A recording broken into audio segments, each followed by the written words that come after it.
Hello friends, welcome to my channel green house. और आज के इस वीडियो में मैं आपके साथ शेयर करने वाली हूँ गुलाब के पौधे के बारे में कुछ ऐसी महत्वपूर्ण जानकारियाँ और एक ऐसा ऑर्गेनिक फर्टिलाइज़र जिसको बहुत ही आसानी से आप घर के अंदर ही बनाकर अपने गुलाब के पौधे में देकर इस पे बहुत सारे फूल ले सकते हैं। जो जानकारी आज की इस वीडियो में मैं आपको देने वाली हूँ, उस तरीके से अगर आप अपने गुलाब के पौधे की केयर करते हैं और उसके अंदर जो फर्टिलाइज़र मैं आपके साथ शेयर कर रही हूँ उसको डालेंगे, तो आपके गुलाब के पौधे में अगर फूल नहीं आ रहे हैं, आपका गुलाब का पौधा सूखा पड़ा हुआ है, तो आपका पौधा फूल देना शुरू कर देगा और उसमें बहुत ही बढ़िया फूल निकल करके आएंगे। अगर आपके पास गुलाब का पौधा है और उसके अंदर कोई भी नई ग्रोथ नहीं आ रही है, काफ़ी सारा काम आप उसके ऊपर कर चुके हैं, काफ़ी तरीके के खाद भी आपने दे दिए हैं, लेकिन फिर भी गुलाब का पौधा फूल नहीं दे रहा है, तो आज के बाद कभी भी ऐसा नहीं होगा कि आपका गुलाब का पौधा फूल ना दे। इस चीज़ को समझने के लिए आज हमारे पास है गुलाब का एक ऐसा पौधा जिसके अंदर काफ़ी बढ़िया फ्लावरिंग हुई है। इस पौधे में मैंने सितंबर महीने के आखिर में खाद दिया था, काफ़ी सारी प्रूनिंग वगैरह भी मैंने इसकी की थी और इस पौधे ने बहुत अच्छे फूल दिए। आप देख सकते हैं कि इसके फूल सारे के सारे सूख चुके हैं और अभी भी इसके अंदर ग्रोथ हो रही है और फूल भी बन रहे हैं। लेकिन अब टाइम है इस पौधे के ऊपर एक बार फिर से काम करने का। तो जो जो काम मैं इस पौधे के ऊपर करने वाली हूँ, उन सभी पॉइंट्स को आप ध्यान रखें। आपको भी अपने गुलाब के पौधे में कुछ ऐसा ही काम करना है अगर आपको उसको नए फूल देने के लिए या फिर अनगिनत फूलों के लिए तैयार करना है।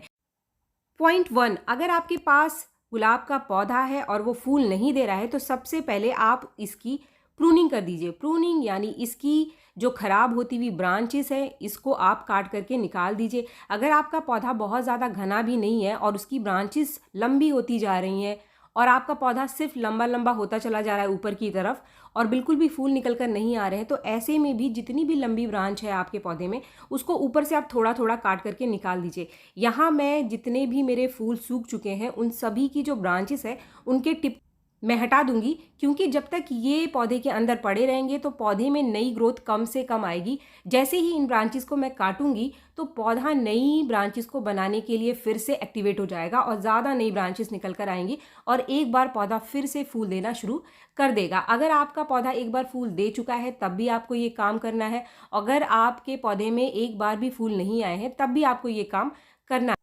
हार्ड प्रूनिंग के ऊपर मैं पहले ही वीडियो आपके साथ शेयर कर चुकी हूँ। पौधे की लगभग 40% ब्रांचेस को हटाना हम हार्ड प्रूनिंग कहते हैं, जिसको कि मैंने सितंबर महीने के आखिर में ही अपने सारे पौधों में कर लिया था।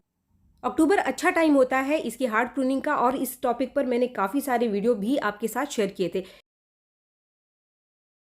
लेकिन अगर आप में से किसी ने अभी तक हार्ड प्रूनिंग नहीं करी अपने पौधे में और आपको हार्ड प्रूनिंग करना है, तो अब आप फरवरी तक का इंतज़ार करें और फरवरी में आप अपने गुलाब के पौधे की हार्ड प्रूनिंग कर सकते हैं। लेकिन सॉफ्ट प्रूनिंग के लिए आपको किसी भी सीज़न का समय का इंतज़ार करने की ज़रूरत नहीं है। गुलाब के पौधे पर सॉफ्ट प्रूनिंग में डेड हेडिंग आती है। डेड हेडिंग जैसे कि सूखे हुए फूलों को निकालना, इनको हम कहते हैं सॉफ्ट प्रूनिंग। या फिर कोई टिप बहुत ज़्यादा बढ़ती चली जा रही है तो थोड़ा थोड़ा सा टिप को ऊपर से काटना भी सॉफ्ट प्रूनिंग में आता है। कोई ब्राइन शूट है उसको भी काट करके निकालना सॉफ्ट प्रूनिंग है। तो ये काम आप कभी भी कर सकते हैं, इसके लिए आपको किसी पर्टिकुलर टाइम का इंतज़ार करने की ज़रूरत नहीं है। सूखे फूलों को निकालते समय हमेशा आप टिप को 3 पत्तियों के नीचे से काट करके निकालें। अब टाइम है दूसरे पॉइंट का। इसके बाद आपको कर लेनी है अपने पौधे की अच्छे से साफ सफाई। अगर इसके अंदर कोई घास वगैरह उग आई है तो उसको आप निकाल दीजिए। अगर आपके पौधे के ग्राफ्टिंग नोड के नीचे कोई जंगली ब्रांच निकल कर आ रही है तो उसको भी निकालना आप बिल्कुल भी ना भूलें, क्योंकि एक बार फिर से हम पौधे को नए फूल के लिए तैयार कर रहे हैं। और इसके बाद आपको करनी है पौधे की मिट्टी की अच्छे से गुड़ाई।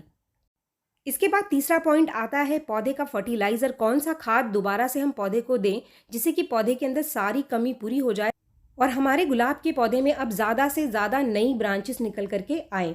जितनी ज़्यादा नई ब्रांचेस निकल करके आएंगी उतने ज़्यादा फूल हमारे पौधे को दोबारा से मिल जाएंगे।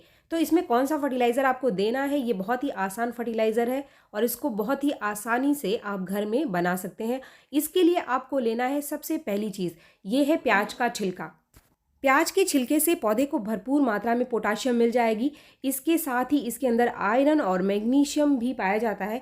तो पौधे के पत्ते अगर पीले पड़ने शुरू हो गए हैं तो ये पौधे की जो आयरन और मैग्नीशियम की कमी है उसको पूरा कर देगा, तो हमारे पौधे दोबारा से हरे भरे हो जाएंगे। अगर आपके पास घर में कोई भी खाद नहीं है तो सिर्फ प्याज के छिलके का फर्टिलाइज़र बनाकर अगर आप अपने सभी फूलों वाले पौधों को दे देते हैं तो इससे पौधे की जो पोटाशियम की कमी है वो पूरी होती रहती है और फ्लावरिंग आपके पौधे में होती रहती है। अब यहाँ पर जो दूसरी चीज़ मैंने ली है ये है सूखे केले के छिलके। अगर केले के छिलके आपके घर में निकलते हैं तो केले के छिलकों को आप कभी भी ना फेंकें, इनको आप सुखा करके स्टोर करके अपने पास रख लीजिए, क्योंकि ये पोटाशियम के सबसे रिच सोर्स हैं। एक ऐसा होममेड फर्टिलाइज़र जिसके अंदर सबसे अधिक मात्रा में पोटाशियम पाया जाता है। और फूलों की मात्रा को बढ़ाने के लिए किसी भी तरीके के पौधे में आप इसका इस्तेमाल कर सकते हैं। आप इसको भिगोकर इसका फर्टिलाइज़र बनाकर कर सकते हैं या फिर इसका पाउडर बनाकर भी आप इस्तेमाल कर सकते हैं अपने पौधे में। तीसरी चीज़ यहाँ पर जो मैंने ली है ये है सरसों का पाउडर। सरसों के दाने जो आप घर में मसाले के लिए इस्तेमाल करते हैं, इसको पीस करके आपको पाउडर बना लेना है और यहाँ पर हमें सिर्फ 1 चम्मच सरसों के पाउडर का इस्तेमाल करना है। फ्रेंड्स, अगर आप गार्डनिंग करते हैं और आपके पास घर में सरसों की खली या फिर सरसों की खली का पाउडर रखा हुआ है तो आप इस पाउडर की जगह 1 चम्मच सरसों की खली का पाउडर इस्तेमाल कर सकते हैं। लेकिन जिनके पास नहीं है तो उनके लिए ये पाउडर बिल्कुल सरसों की खली की तरह ही पौधे के लिए बहुत ज़्यादा यूज़फुल है।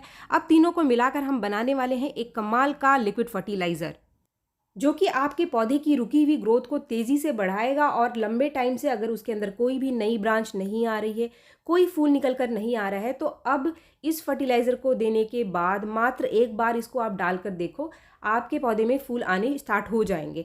तो इन तीनों ही चीज़ों को हमें भिगो देना है किसी भी कंटेनर में। यहाँ पर मैंने एक प्लास्टिक का डिस्पोजेबल बॉटल लिया है, इसके अंदर इन तीनों ही चीज़ों को मैंने ले लिया है।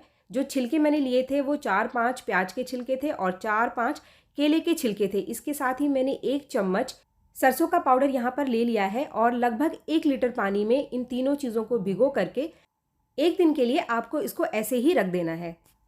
1 दिन से ज़्यादा भी इस लिक्विड फर्टिलाइज़र को आप रख सकते हैं, लेकिन जितना पानी आपको इसके अंदर मिलाना है उसकी मात्रा आपको 2 गुनी करनी पड़ेगी।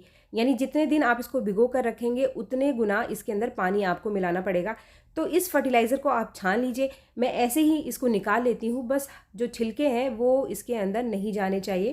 आप छन्नी की सहायता से भी इसको छान सकते हैं। अब ये जितना लिक्विड फर्टिलाइज़र हमारा बन करके तैयार हुआ है उतनी ही मात्रा में मैं इसके अंदर और ज़्यादा पानी ऐड कर लूँगी। अगर आप और ज़्यादा दिन के लिए इसको भिगो कर रखते हैं, जैसे कि 2 दिन के लिए आपने भिगोया, तो 2 गुना पानी आपको यहाँ पर मिलाना पड़ेगा। अगर आपने 3 दिन के लिए इसको भिगो कर रखा है, 3 गुना आपको इसके अंदर पानी मिलाना है, क्योंकि जितने दिन हम फर्टिलाइज़र को भिगो करके रखते हैं उसका कंसंट्रेशन बढ़ता चला जाता है, तो उसको डाइल्यूट करने के लिए पानी की मात्रा आपको ज़्यादा लेनी पड़ेगी। इस फर्टिलाइज़र को आपको 15 दिन में एक बार अपने सभी गुलाब के पौधे में देना है, जितने भी गुलाब के पौधे आपके पास हैं।